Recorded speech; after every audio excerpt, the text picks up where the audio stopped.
What is up, everyone? You're back with another episode of the Chronically Motivated Project, where we talk about effective thinking.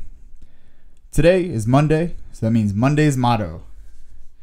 Today's motto: conditional happiness is toxic. What is conditional happiness? I was thinking about why people do what they do in life, in general. Just having a moment, watching all the cars in traffic, wondering what drives everyone. Why is everyone doing what they want to do? I mean, the ultimate goal in life is to be happy, right? At least that's what everyone says. But you hear a lot of times people say, man, I would be happy if this were to happen. Man, I would be so happy if I had more money.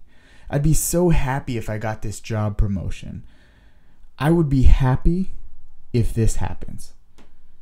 If my health was better, I would be happy. If I had a better body, if this, if that, if.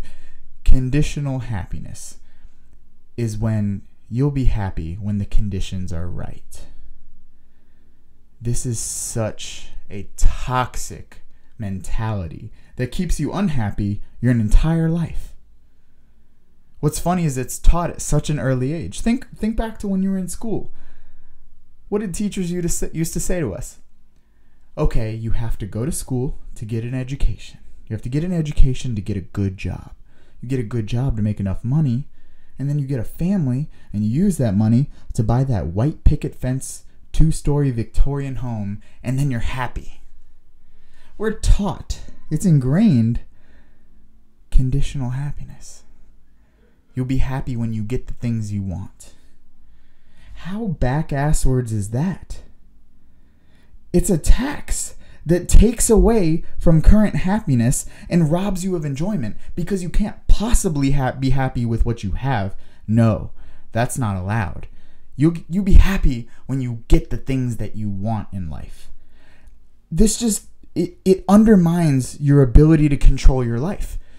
It disallows you from ever actually being happy.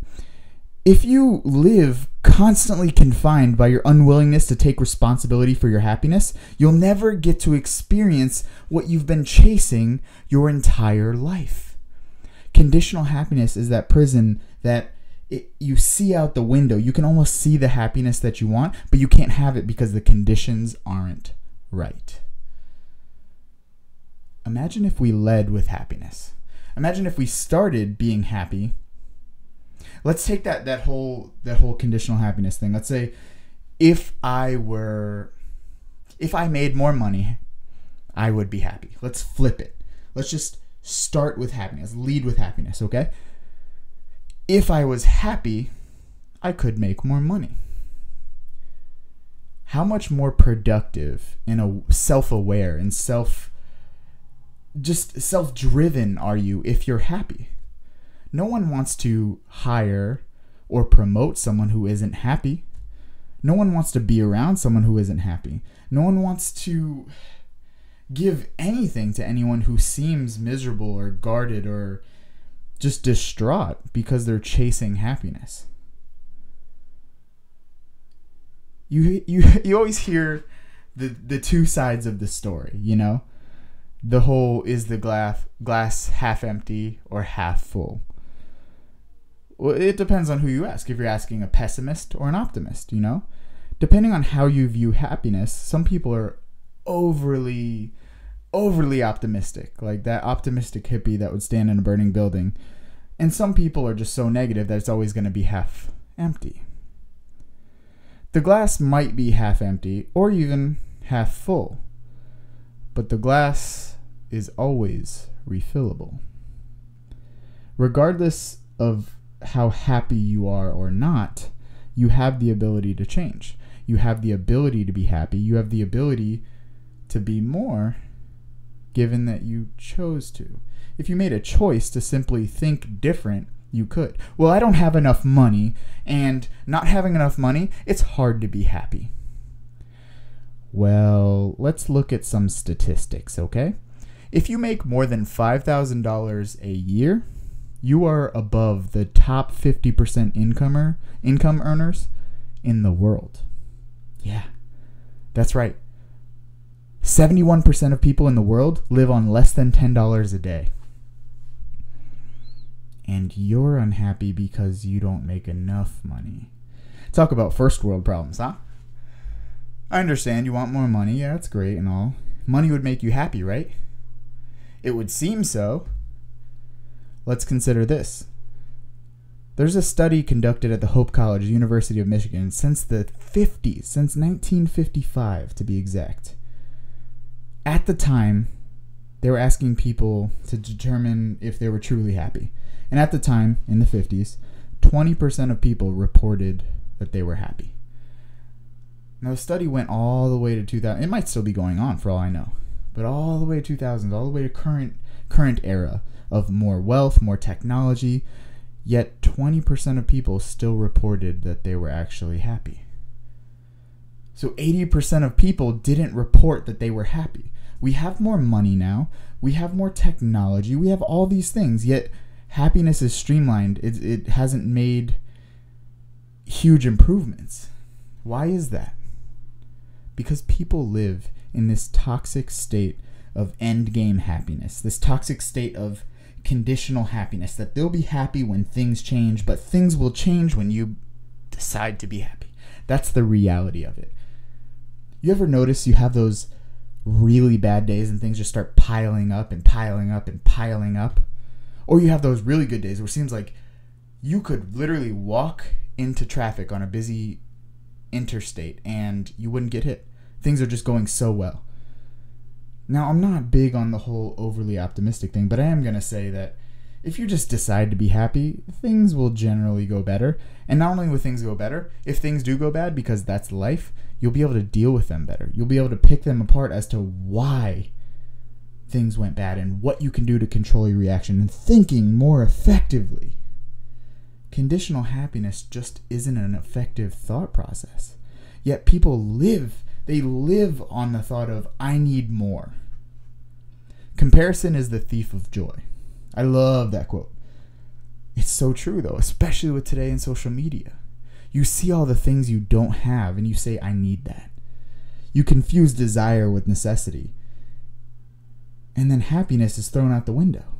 I mean, I understand as humans, we're literally wired to solve problems. We are wired to see problems and to solve them, and we're not happy until we do. It's how we survive. It's a survival tactic that we have as humans.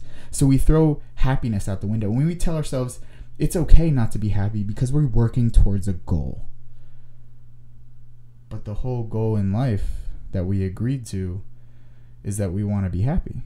You know, what's the point of life if you weren't happy? How is it that happiness gets thrown out the window when we're searching for goals to try and make ourselves happy? That just kind of blows my mind. It doesn't really make sense. You got to understand, there are some things we can do to make ourselves happier. But it all starts with the way you think. You can't tell yourself that happiness is a condition. You'll only be happy if things align right, because that's not how life works. You can't guarantee yourself happiness based on a condition that you're creating for yourself. That can't happen. It won't happen. It's not reality. It's not the truth. There's a Greek philosopher. You guys know I absolutely love Stoicism, and one of the Stoic philosophers, his name is Epictetus. He said, wealth consists not in having great possessions, but in having few wants. The less desire for things you don't have, and the more appreciation you have for things that you do have, and things that are already in your possession, the more happiness you're going to experience. Now, I'm not saying you shouldn't have goals and you shouldn't have drive to do things, but I am saying that you shouldn't disable your happiness because of some condition you created for yourself that disallows you to ever feel happiness until until you reach that. That's not how it is. That's just not how life works. Now, there are a few very simple ways to be happy. I'm going to give you 3. Believe it or not, exercise. Super interesting study from the American Psychosomatic Society. They found that people with clinical depression who walked 30 minutes 3 times a week improved the recovery from their symptoms. Yeah, that's clinical depression. What's thought to only be cured, or not cured, but what's thought to only be dealt with medications. Clinical depression saw improvements from exercise alone. Exercise can make you happy. It releases endorphins and neurotransmitters that go on in your body that help you feel good. And you just feel good about accomplishing a task. It's an amazing feeling finishing cardio, I'll tell you that. Starting it sucks, but finishing it, you feel great. It's amazing. Good deeds. When's the last time you did a good deed for someone? Not just giving a homeless person $1 or anything like that. I'm talking to actually help someone with something that you saw that they were struggling. If you were passed by someone on the road and you saw that they needed help and you kind of kept going because you're busy, yeah, that could have been an opportunity for a good deed. Maybe even giving someone a compliment, making someone feel better about themselves. It's kind of selfish, but so is everything else. Volunteering is selfish because it makes you feel good and you're doing good. Give someone a compliment and you will feel happy in turn. That's your payment. And also, just whether you like to write things down in a journal or you just like to go over things in your head like I do, consider your day. Consider something positive that happened. Consider something bad that happened, and how can you find a positive out of it? How can you take something, a really shitty situation, and how can you turn it into something positive? There are so many ways to feel happy in the moment, but a guaranteed way to never be happy is to live in conditional happiness.